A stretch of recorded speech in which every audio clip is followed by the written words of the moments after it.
ሰላም ጤና ይስጥልን የጣና ቲቪ ተከታታይ ቤተሰቦቻችን እነሆ የሰዓቱን የጣቢያችን ዜና መረጃና ዜና ትንታኔዎችን ይዘንላችሁ ቀርበናል። አክብሮታዊ ግብዣችንን ያስቀደምን በቅድሚያም አበይቶች እናቀርብላችኋለን። በሸዋ በበርካታ ቀጠናዎች ቀኑን ሙሉ የዋሉ አውደ ውጊያዎች ተካሂደዋል።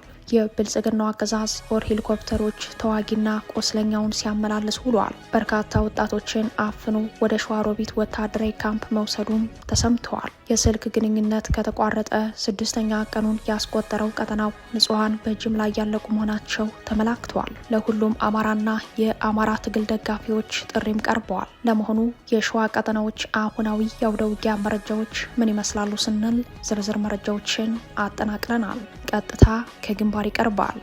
ጄኔራል ሳሞራ የኑስ እርምጃ ይወሰድ የሚል ቅስቀሳ ይዘው መጥተዋል። ጄኔራሉ እርምጃ ይወሰድ ያሉት በትግራይ ክልል ሰላም እንዳይሰፍን እንቅፋት በሚሆኑ አደናቃፊዎች ባሏቸው አካላት ላይ ነው። የጄኔራሉ ቅስቀሳ ቀጣዩን አቅጣጫ የጠቆመ ነው ተብሏል። አብራችሁን ስትዘልቁ ዝርዝር መረጃውን ትሰማላችሁ። ኤርትራና ኢትዮጵያ የአረቦቹ መፎካከሪያ ሜዳ መሆናቸው የሀገራቱን እጣ ፈንታና የቀጠናውን ቀጣይ ሁኔታ የከፋ እንደሚያደርገው የሚጠቁሙ መረጃዎችና ትንተናዎች መውጣታቸው ቀጥሏል። የተባበሩት አረብ ኤምሬቶች በኢትዮጵያ፣ በሱዳን፣ ሶማሊላንድ፣ የመን ካሏት ፍላጎቶችና ከፈጠረችው አሰላለፍ በተጨማሪ በቀይ ባህር ደሴት ላይ የአየር ኃይል ማረፊያ ለመገንባት እስከ ማቀድ በደረሰችበት በዚህ ጊዜ ሳውዲ በበኩሏ በአንድ እጇ ግብፅን በሌላኛው ክንዷ ኤርትራን ይዛ ቀጣዩን ፍልሚያ እየጠበቀች ነው። ለሰዓቱ የመረጥንላችሁ ቀጠናዊ ዜና ትንታኔያችን ነው። እነዚህንና ሌሎችን ይዘናል። አሁን ወደ ዝርዝር መረጃዎቹ እናምራለን።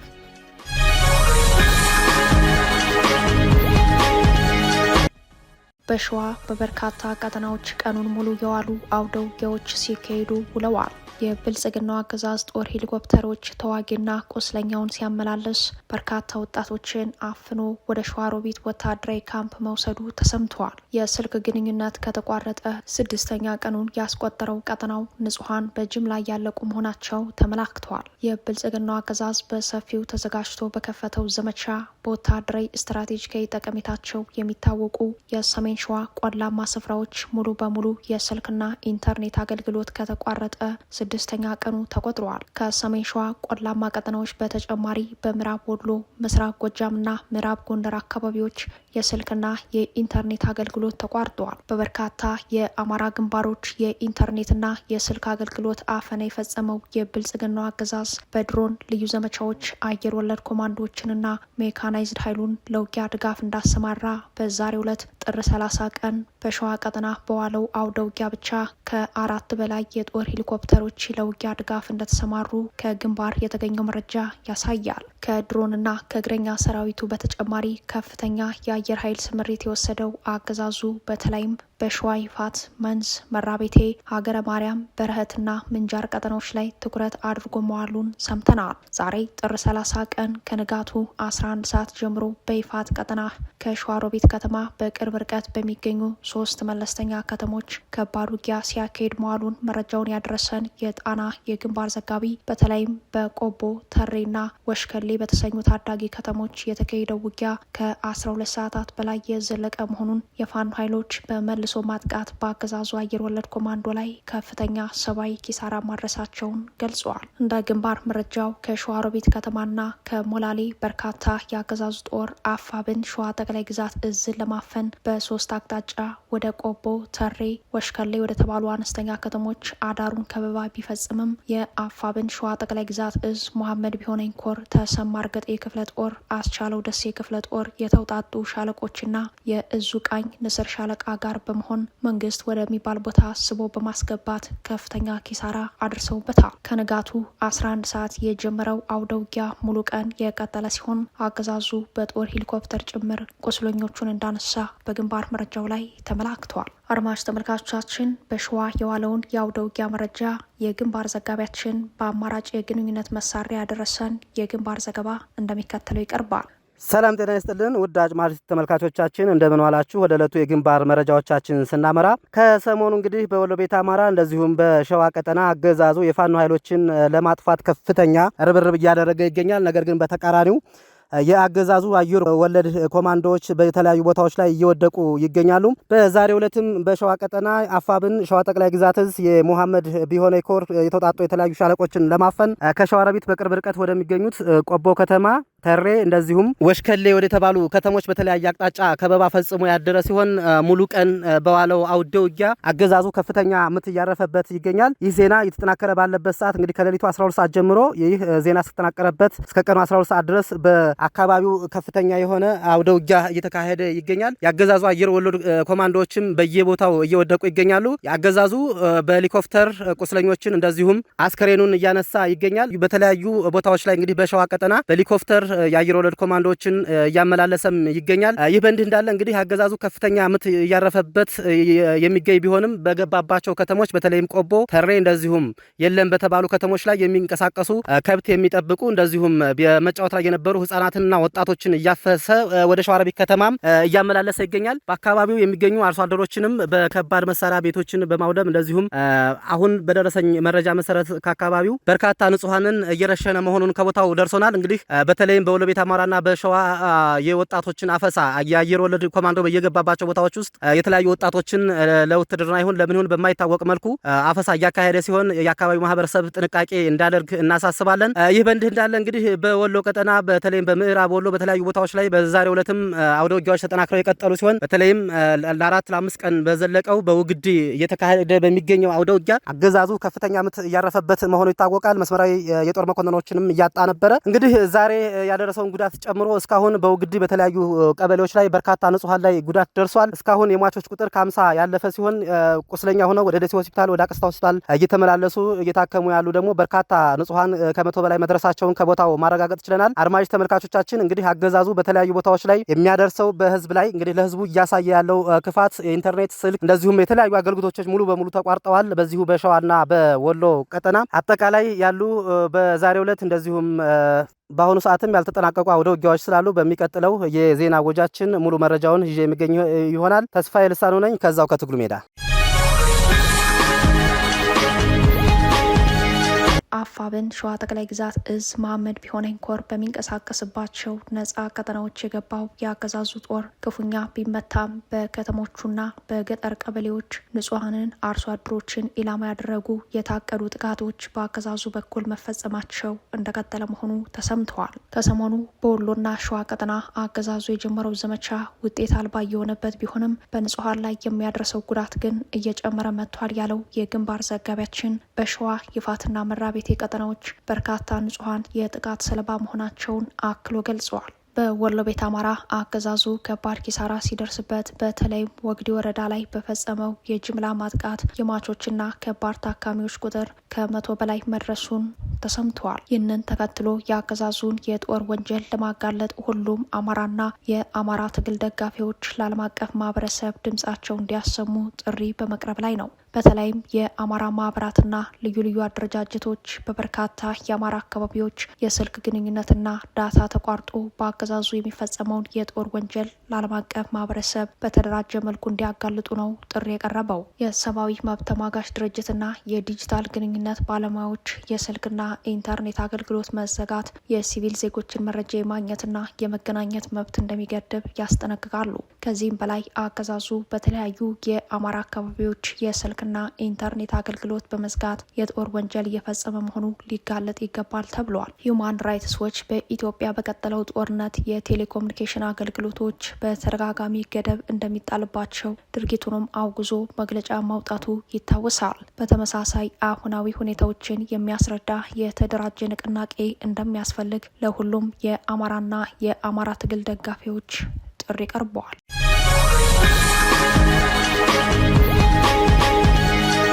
ጀነራል ሳሞራ የኑስ እርምጃ ይወሰድ የሚል ቅስቀሳ ይዘው መጥተዋል።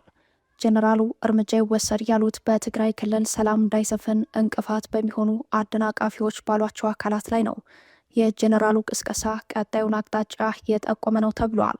የቀድሞው የኢህአዴግ መከላከያ ሰራዊት ኢታማዦር ሹም ጀነራል ሳሞራ የኑስ በትግራይ ክልል ሰላምን በሚያናጉ አካላት ላይ የማስተካከያ እርምጃ እንዲወሰድ አሳስበዋል። ጀነራሉ ጋዜጣ ፕላስ ከተሰኘው የኢትዮጵያ ፕሬስ ድርጅት ህትመት ጋር ባደረጉት ቆይታ ነው ይህንን ያሉት። ሳሞራ እርምጃ ይወሰድ ያሉት በክልሉ ሰላም እንዳይሰፍን እንቅፋት በሚሆኑ አደናቃፊዎች ናቸው ባሏቸው አካላት ላይ ነው። ሳሞራ ቃል በቃል ህወሓት የሚል ቃል ባይጠቀሙም አደናቃፊዎች በሚል የገለጹት ግን የህወሓት ኃይሎችን እንደሆነ በግልጽ ተመላክተዋል። ጄኔራል ሳሞራ ተገቢውን እርምጃ ተወስዶ ክልሉ ወደ ሰላምና መረጋጋት ሊመለስ ይገባል ሲሉ የሰጡት አስተያየት አሁን ያለውን ወታደራዊ ውጥረት ይበልጥ እንደሚያባብሰው ቀጣዩንም አቅጣጫ የጠቆመ ነው ተብሏል። ሳሞራ እርምጃ ይወሰድ የሚል ቅስቀሳ ባደረጉበት አስተያየታቸው መለስ ብለው ችግሮችን በኃይል ለመፍታት መሞከር ቡድናዊ ጥቅምን ከማስከበር ባለፈ ለህዝብ እንደማይበጅ ገልጸዋል። የፖለቲካ ልዩነቶች በጠባብ ፍላጎት ሳይሆን በውይይትና በመግባባት መፈታት እንዳለባቸው የተናገሩት ሳሞራ እርምጃ ይወሰድ ያሉበትን አግባብ ግን በሰፊው አላብራሩም። ጄኔራል ሳሞራ እርምጃ እንዲወሰድ ቢመክሩም እርምጃው በማን ላይና በምን መልኩ መፈጸም እንዳለበት ግን በዝርዝር አለማብራራታቸው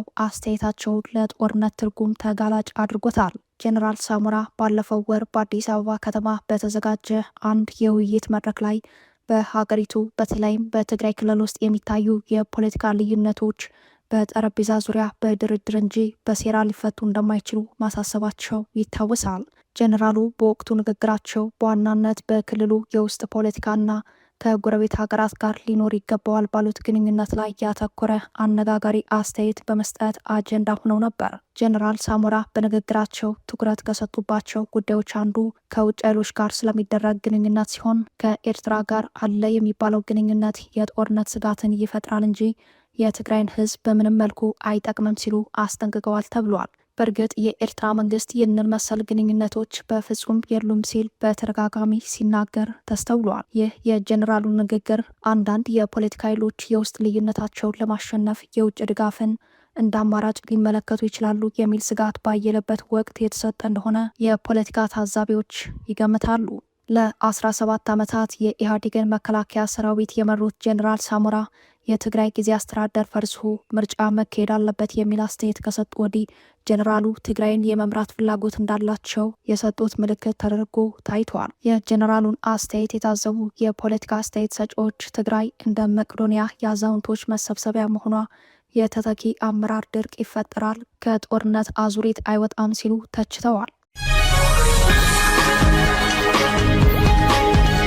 ኤርትራና ኢትዮጵያ የአረቦቹ መፎካከሪያ ሜዳ መሆናቸው የሀገራቱን እጣ ፈንታና የቀጠናውን ቀጣይ ሁኔታ የከፋ እንደሚያደርገው የሚጠቁሙ መረጃዎችና ትንተናዎች መውጣታቸው ቀጥሏል። የምዕራቡ የሩቅ ምስራቅ፣ መካከለኛው ምስራቅና የእስራኤል አረብ ፍላጎት በቀይ ባህር ጂኦፖለቲካዊ ጉዳዮች ላይ ተጽዕኖ እያደገ በመጣበት በዚህ ጊዜ የተባበሩት አረብ ኤምሬቶችና ሳውዲ አረቢያ ፍክክር የኤርትራና ኢትዮጵያን ገዢዎችን መጠቀሚያ ያደረገ አሰላለፍ ፈጥረዋል። የተባበሩት አረብ ኤምሬትስ በአፍሪካ ቀንድ የጦር አጋሯ ከሆኑት ከብልጽግናው አለቃ አብይ አህመድ ጋር ግንኙነቷን ማጠናከሯን ተከትሎ ግብጽና ሳውዲ አረቢያ በበኩላቸው ትኩረታቸውን በኤርትራ ላይ ማድረጋቸው ሚድል ኢስት አይ በዛሬ ዘገባው በሰፊው ቃኝቶታል። በቀይ ባህር ላይ ስትራቴጂያዊ መገኛ ያላት ኤርትራ በሳውዲ አረቢያና በተባበሩት አረብ ኤምሬትስ መካከል ላለው የቀይ ባህር ፍክክር እንደ ወሳኝ ሜዳ በመታየቷ የአረብ ሀገራትን ትኩረት እየሳበች መሆኑን ያመላከተው ሚድል ኢስት አይ ቀጠናው ወደ አደገኛ ጠርዝ እየተገፋ ባለ ወታደራዊ ፍክክር ውስጥ መውደቁን ተንትኗል። በቅርቡ ስለተከናወኑ ዲፕሎማሲያዊ እንቅስቃሴዎች መረጃ ያላቸው ሁለት የአረብ ባለስልጣናት ለሚድል ኢስት አይ እንደገለጹት ግብጽ በኤርትራና በሳውዲ አረቢያ መካከል ጥልቅ የጸጥታ ትስስር እንዲፈጠር በማስማማት ላይ ትገኛለች።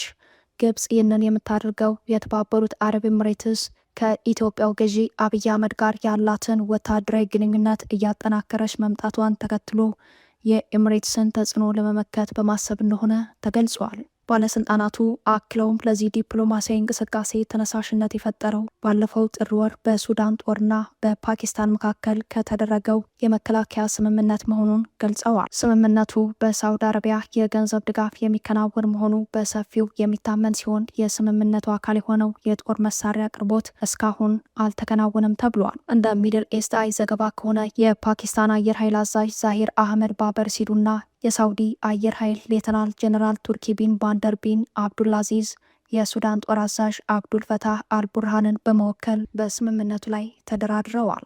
ይህ የሶስትዮሽ ዲፕሎማሲ በቀይ ባህር ቀጠና እየታየ ያለውን ውስብስብና ተለዋዋጭ ጥምረት በግልጽ ያሳያል ተብሏል። በአንድ ወቅት ኤርትራና ግብጽ ከተባበሩት አረብ ኤምሬትስ ጋር እጅግ የቀረበ ግንኙነት እንደነበራቸው ይታወሳል ያለው ዘገባው በካይሮና በአቡዳቢ መካከል ያለው ግንኙነት ሙሉ በሙሉ ባይቋረጥም በሱዳን የእርስ በርስ ጦርነትና በጋዛ ጉዳይ ምክንያት መሻከር የታየበት ሆኗል ብሏል። ኤርትራም የተባበሩት አረብ ኤምሬትስ በየመን ላካሄደችው ወታደራዊ ዘመቻ እንደ ማዕከል ሆና አገልግላለች። ሆኖም ኤምሬትስ በ2021 በአሰብ የወደብ ከተማ የነበራትን ወታደራዊ ቤዝ ያፈረሰች ሲሆን አብይ አህመድ ወደ ስልጣን ከመጡ ወዲህ ደግሞ በአፍሪካ ቀንድ የጦር አጋራቸው በማድረግ የጠበቀ ወታደራዊ አጋርነት እንደመሰረተች ሚድል ኢስት አይ በዘገባው አመላክተዋል።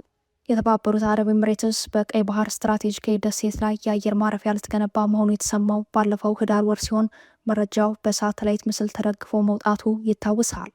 በኤርትራና በየመን መካከል የውዝግብ ማዕከል የነበረችውና በመጨረሻም በየመን ቁጥጥር ስር በምትገኘው ደሴት ላይ የተያዘው የአቡዳቢ እቅድ በቀጠናው ቀዳሚ ተጽዕኖ ፈጣሪ ሀገር ሆና ለመቀጠል ያላትን የረጅም ጊዜ እቅድ በተጨባጭ ያመላከተ ቢሆንም ሳውዲ ይህንን እቅድ በቀላሉ እንደማትመለከተው፣ ለዚህም ኤርትራን ማዕከል ባደረገ ወታደራዊ ትብብር በእቅዱ ላይ እንቅፋት ልትፈጥር እንደምትችል ተጠቁሟል።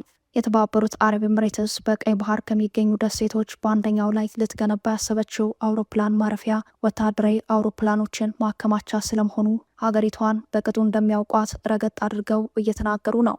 ኤርትራ በበኩሏ ይህንን እቅድ ኤምሬቶች የአብይ አህመድ የጦር አጋር ከመሆኑ አኳያ አሰብን ከዚህ ጣቢያ በሚነሱ ድሮኖችና ጀቶች ልትደበድብ ይችላል የስጋት ትንተና ውስጥ እንደምትገባ የሚጠቁሙት የቀጠናው ተንታኞች በመጪዎች ጊዜያት የሚከብዱት ለኢትዮጵያና ኤርትራ እንደሆነ፣ ይህም ከሁለቱ ሀገራት ገዢዎች ጀርባ የተሰለፉ ሀገራት ፍላጎት ተጠፋፊ መሆኑን ይገልጻሉ።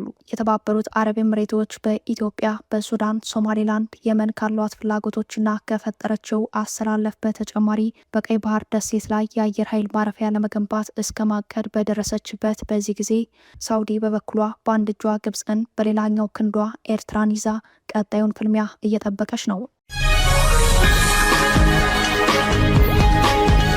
የህወሓት ታጣቂዎች በራያ አላማጣ የቤት ለቤት ፍተሻ እያደረጉ ነው። በነዋሪዎች ላይም ጥቃት ፈጽመዋል።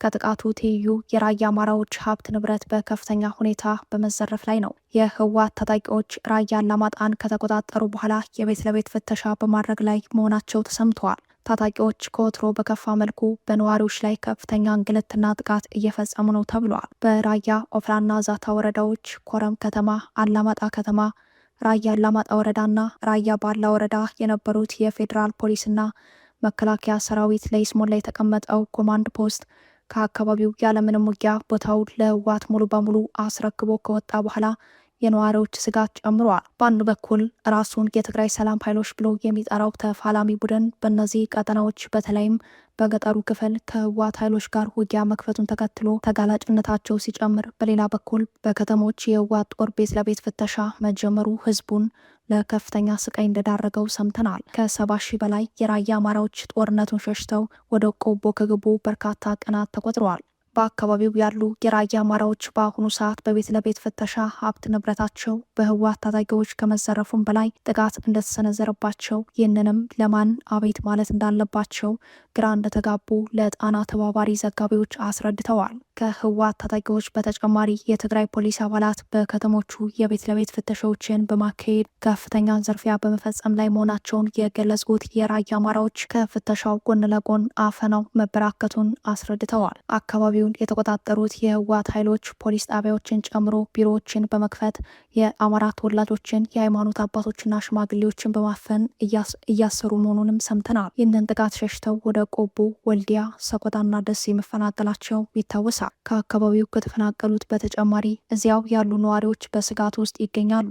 አላማጣ ከተማ የሚኖሩ አንዲት እናት ሰዎች ተፈናቅለው እንደወጡና እርሳቸው ግን ከቤተሰቦቻቸው ጋር ተደብቀው እንደሚገኙ ለቢቢሲ ዘጋቢ ተናግረዋል። ልጆቼን ይዤ በወጣ ምን አበላቸዋለሁ? የትስ አርፋለሁ ብዬ አልወጣሁም፣ ግን ደግሞ ስጋት ውስጥ ነኝ ሲሉ ተናግረዋል። አያይዘውም ታጣቂዎቹ በተለያዩ አካባቢዎች በተዘረጉ ኬላዎች ፍተሻዎችን እንደሚያደርጉና አማራን ኢላማ ያደረገ ጥቃት ይፈጽማሉ ብለዋል። ከዚህ በተጨማሪም ነዋሪዎች ከዚህ ቀደም ባንኮች ቀደም ብሎ 1000 ብር ማውጣት ይፈቅዱላቸው እንደነበር አስታውሰው አሁን ባለው ሁኔታ ግን ይህ እንደሌለ በመግለጽ እናቶች የዕለት ፍጆታ ለመግዛትና ልጆቻችንን ለመመገብ ተቸግረናል ሲሉም ያሉበትን አሰቃቂ ሁኔታ አስረድተዋል። ክቡራትና ክቡራን ቤተሰቦቻችን ለሰዓቱ የተሰናዱት መረጃዎቻችን የተከታተሏችኋቸውን ይመስሉ ነበር። አብራችሁን ስለቆያችሁ ልባዊ ምስጋናችን ድረሳችሁ እያለን የጣና ቲቪ ወቅታዊ ዜናዎች፣ ትንታኔዎችና ልዩ ልዩ ፕሮግራሞች እንዲደርሷችሁ ቻናላችን ሰብስክራይብ በማድረግ ቤተሰብ ይሁኑ። በተሳትፎ የትግል ሚዲያውን እንዲያጠናክሩ ጥሪያችን እናቀርባለን። ጣና ቲቪ ከሀቅ ጋር